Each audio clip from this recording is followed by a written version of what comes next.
All right. Hi, everyone. Thanks for coming out. I'm Kacie Baum. Like Kacie said, I am the Events and Science Outreach Coordinator at UNMC. I'm Chris Shaban, Science Supervisor for Omaha Public Schools, Nebraska Academy of Science past president, AAAS fellow, but all of which pales in comparison to the inner teenager that loves Die Hard. He was very excited when he got the call.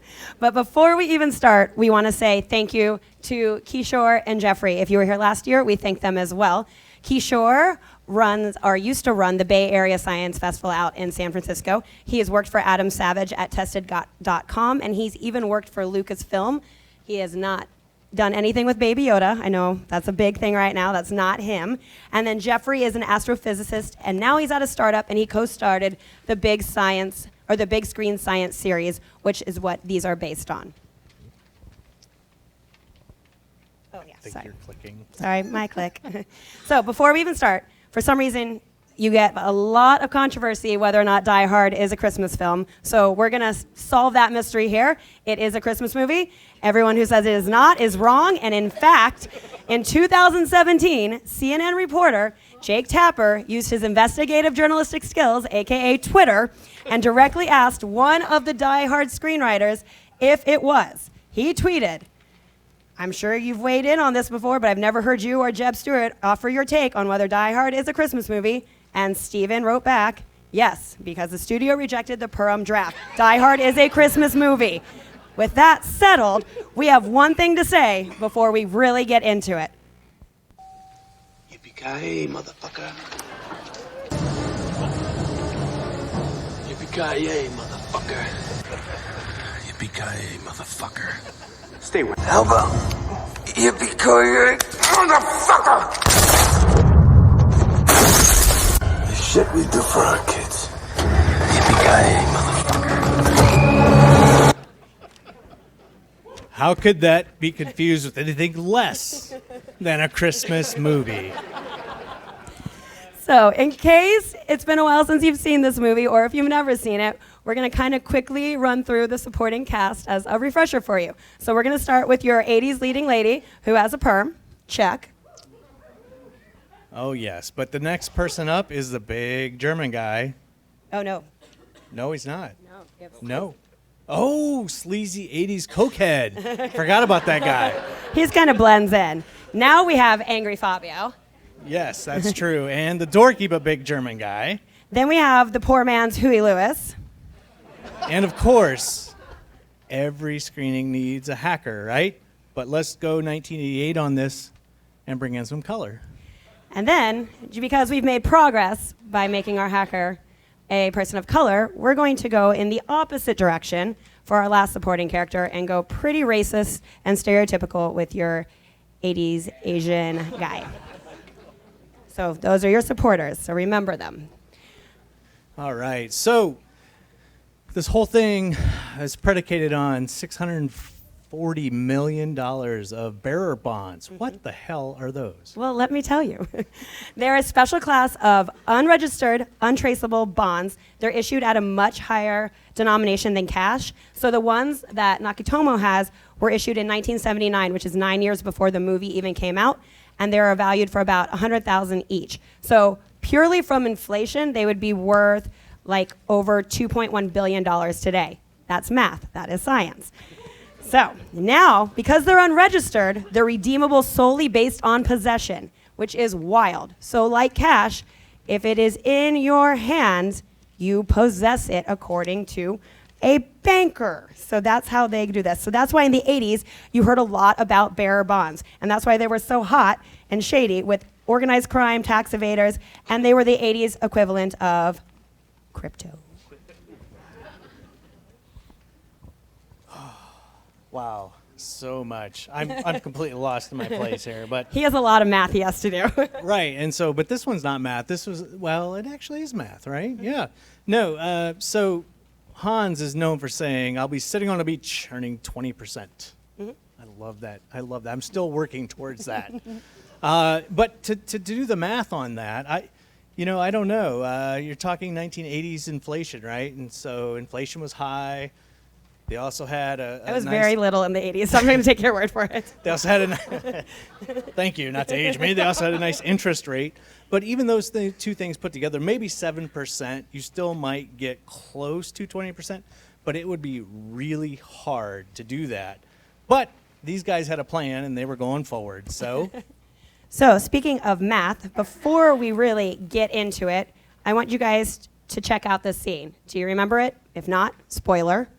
This is important. You might recognize the man in the cop car, one of the busiest cops of the 80s and 90s. So I grew up at the 90s with Family Matters, so to me, he's always Officer Winslow. So speaking of math and Officer Winslow, we have a segment called We Did the Math. Well, kind of. Technically, Kishore did the math, and I understand Kacie knows him, but I did check the math, and I went to several physics teachers here in the Omaha Public Schools to figure this out. And so let's get started. So go ahead and click, Kacie. We got the average weight of a terrorist, 75 kilograms. The height of the Nakatomi Plaza at 130 meters. We did the, tangent on that to figure that out. And so what we end up with this terrorist falling down is about 50.5 meters per second velocity and the final energy of 95.5 kilojoules. A lot of energy, a ton of energy. However, this equation does not account for drag at all. And it's a good kind of drag, right? All right, it's a good kind of drag here. But it's air quality and so all that. So let's take a look at that with the air quality. So you're ahead of me. Oh, sorry. Click back like 2. You're way ahead of me. There's so much physics here. We cannot, I studied 7 days for this. You gotta give me a chance. Well, you can go ahead one. There is no known coefficient of drag for a terrorist, right? We haven't studied that. We have found about 0.43 coefficient of drag for the physics folks in the crowd, skydiver that's falling through the air. And if you put that into the equation up there, hold on. Okay.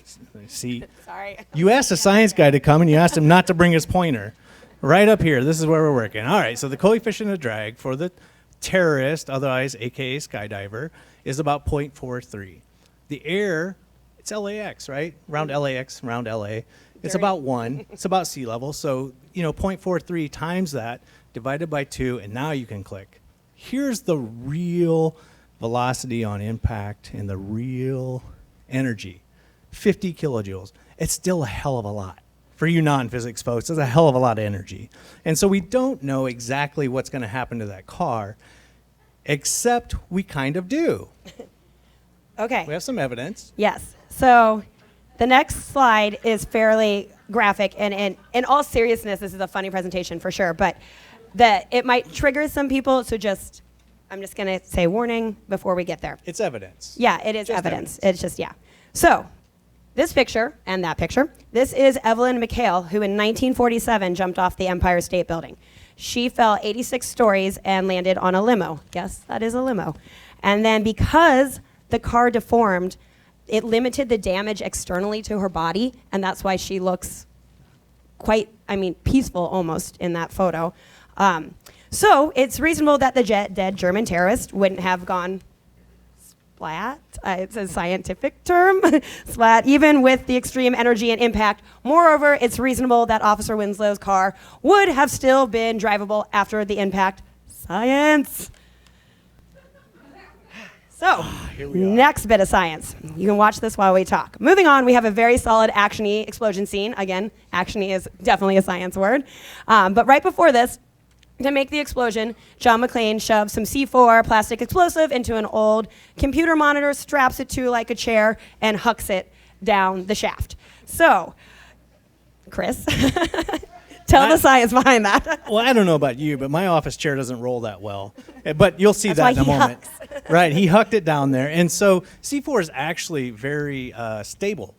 It's a very stable form of an explosive. You could actually shoot it with a gun, and it would not go boom, right? So, spoiler, those movies are wrong that do that.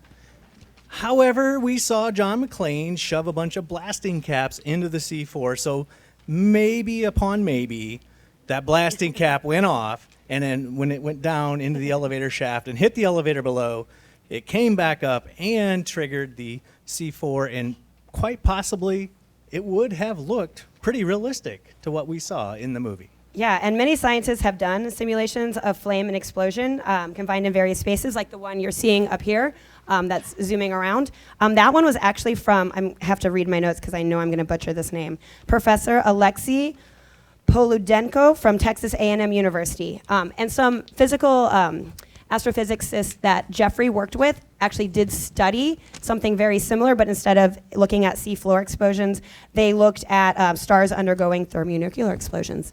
So, I mean, same, right? But now let's get to the most important matter here. We're going to check back in on Officer Winslow, and we're going to talk about Twinkies. So, the sugar in a Twinkie is not just there to make it nice and sweet. It has sugar crystals hold air that make the cake lighter. One, they also combine with proteins to make the cake tender, and they even contribute to the color of the cake, and it holds its moisture as well. Now it's my turn, and Kacie made me promise not to do the Twinkie and pregnant lady joke, so I won't do that. But I will go into the science behind polysorbate 60, and it's coming up to help us function in a way that mimics what fat does in there, and kind of keeps it smooth, and so does the cellulose gum as well. But then we get to the sorbic acid, and a lot of people think this sorbic acid will well, here's what it actually does. It stops the mold from happening. So people call it preservative, but it just is an inhibitor of the mold, actually. And so here we are, sorbic acid. Yeah. So essentially, Twinkies have a shelf life of officially just 45 days. Forget everything you've heard. 45 days official shelf life. But the reason why it gets this rap, and the reason that it does actually last probably longer, as evident in this photo, is because it's sealed. That's the only reason. So this one in the photo is 38, 39 years old. You can totally eat it. So gross. I would not, but your body, your choice. So, do what you want to do with that Twinkie. So natural transition here. Not so natural transition at all. But we are transitioning here. And it brings us to a point where John McClane would walk on glass. I forget the German that's in there, but you guys will catch that in just a moment. Did I hear it? It means shoot the glass. You remember that. Okay.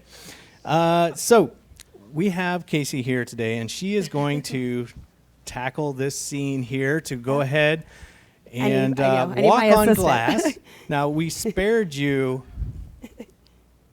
a couple scenes here, but we have an assistant. So this is actual broken glass. I don't know if you can stand up and see that. And she's walking on that. Can you hear it?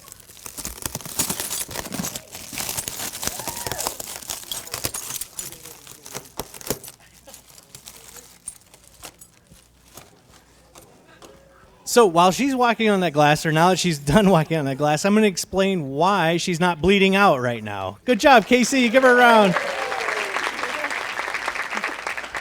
Thanks. So she didn't bleed out. She didn't have to go to the sink and pull things out of her leg, out of her foot. She's completely fine except for that little blood spatter right There's there. no blood. No, there's no blood at all. So what happened there? So what we were actually seeing there is a moment of science where her foot was spreading out over the glass, and the pressure per square inch was actually spreading out, and so nothing was enough to go actually into your foot. Thank goodness. I'm so glad that your foot is not impaled right now. Yeah, me too. I'm very excited about that. Because it could have gone really bad, you guys. I cut my fingers a lot breaking that glass, so... So another thing, when Kacie was preparing for this, I don't know if you guys can see this here, but I want to point something out. You see this glass here? It's kind of water falling down, and you'll get to see this in the movie in just a moment. But what do you notice about that glass? Tempered. It's safety glass. So in all building codes in recent years, well, I'm a little bit old, I'm a little bit dated, but we'll say from 80s on, there's supposed to be tempered glass or safety glass, kind of like your car windshield, so that when it breaks or you shoot a gun through it, it doesn't come these big shards that look like these beer bottles. So we owe an extra round of applause to Kacie because she wasn't walking on safety glass. Nope, it's legit. What were you walking on? Beer glasses, wine glasses, whiskey glasses. Do you need some more? Nope. I might. I was a little bit nervous about that. So, I was too. but the safety glass is designed so that it shatters and comes out in these little granular pieces. And I know this because as my wife and I were getting ready to take things to the Open Door Mission for donation, I shut the van door with a hip check, and the back window popped out. And all of my kids came out and walked right along it. And it was just the same thing as what happened here, but the safety glass rounds off. So there you have it. Yeah. And just like a little bit of like kind of bullshit in the background too. Like for that, if those little pieces of glass that he's talking about, if you shake it, they're going to fall to the bottom. So less likely to cut myself there too. So that's just a little bit of magic with your science. Bullshit in the background or magic? You call it. You know, both. So we're going to discuss now, what have we learned? Just a brief overview because we're at the end point so we can watch this movie. So what's the first thing we learned, Chris? Twinkies are extremely gross. Fact. Walking on glass is terrifying. Fact. And finally, The busiest cop of 1980s and 90s was Reginald Vell Johnson. so we always rate our movies based on the science. Last year, you got a screaming Marv face with a tarantula, and Home Alone only got 2.5 science stars. And Die Hard, I mean, I'm telling you, 4 Hans Gruber death falls. This is a legit science movie. Good stuff in it. So with that, we want to thank you guys for coming out tonight. Thank you, Film Streams. Thank you, Chris. Thank you, Kishore and Jeffrey. Thank you to YouTube for the walking on glass instructions on how to break and walk. And we'll see you.